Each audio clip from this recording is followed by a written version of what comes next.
Verma is an arrested person. He was arrested. जो total cases register हुए हैं आज तक वो 107 है।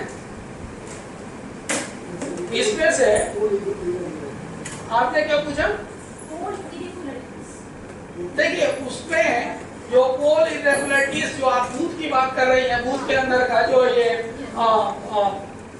तो उसमें हम लोगों को AROs और एडमिनिस्ट्रेशन की तरफ से कुछ कंप्लेंट्स मिली हैं और उसमें 11 केसेस रजिस्टर हुए।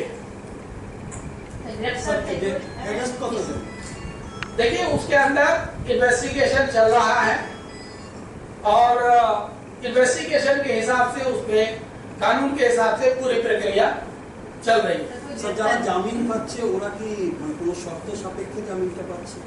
जी যারা জামিন निश्चित रूप से जो भी जिसको बेल मिलती है उसके साथ बेल की कंडीशंस होती हैं और बेल की कंडीशंस के हिसाब से भी किसी को बेल मिलती है। স্যার এখন পর্যন্ত কতজন অ্যারেস্ট?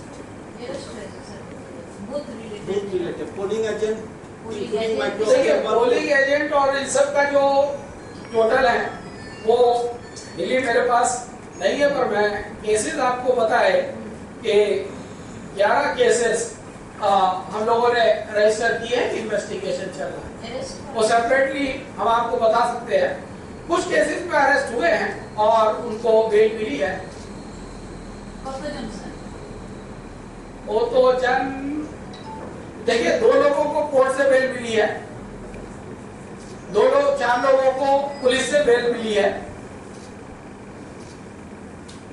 और बाकी लोगों को भी कुछ लोगों को पुलिस से बेल मिली है। Ranjit Verma is an arrested person. He was arrested and now he is on bail. He was arrested in a case which is relating to the UAPA also, Unlawful Activities Prevention Act. That's where we deal with these insurgent outfits. So he is on bail. He was arrested and he is on bail.